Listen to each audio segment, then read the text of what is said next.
Hi everyone, my name is Rachel Walsh and I work as the Fish Habitat Project Leader at Clean Annapolis River Project. One of the current projects that we have on the go is the Aquatic Invasive Species and Species at Risk project. This is a multi-year project with the final year wrapping up in the spring of 2022.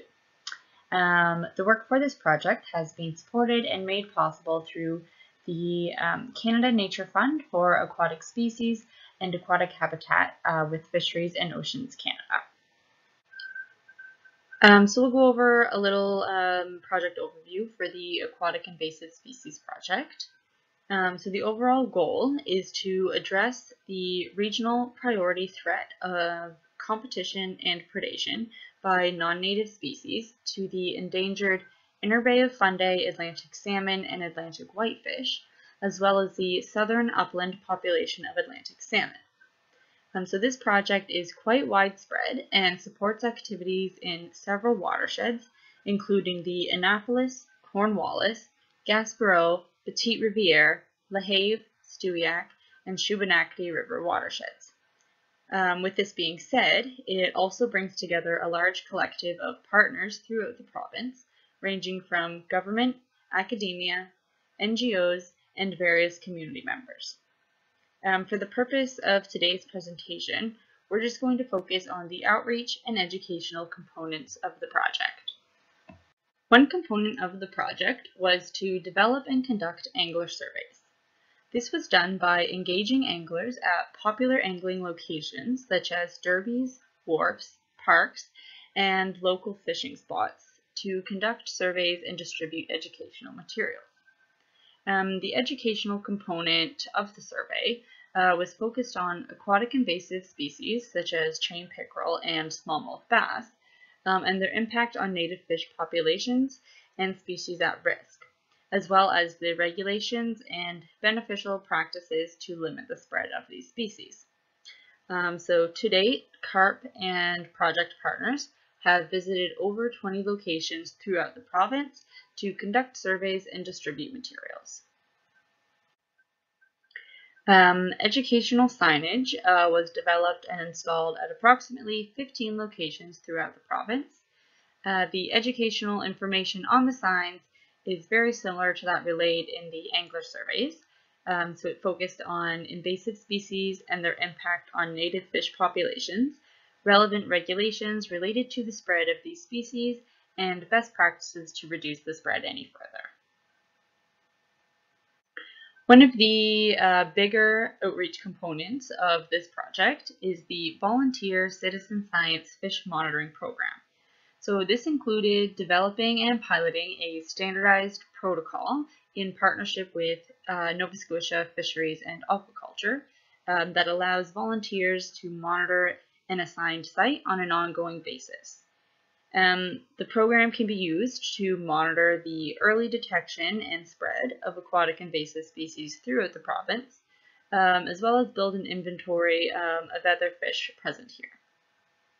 So this program can also help in the detection of aquatic species at risk, which will then help to determine what areas need further investigation and conservation efforts.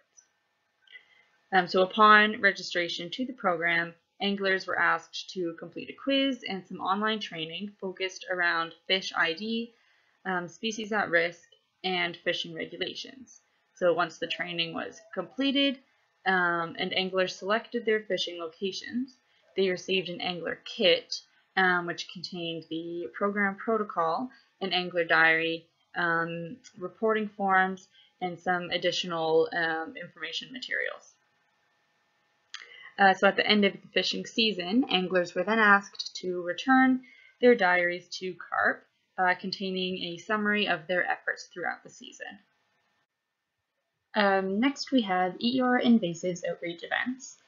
So those are aimed at raising public awareness about the threats of aquatic invasive species in the province and engaging resource users such as anglers, boaters, landowners, and community members in activities that help to mitigate the threat of aquatic invasive species, as well as encouraging the use of these species as a food fish.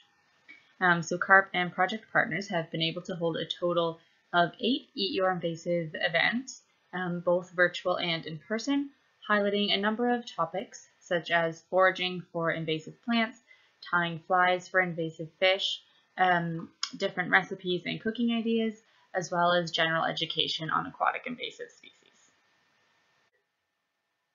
So I just thought I'd mention some of the additional project work that isn't directly aimed at public outreach and education.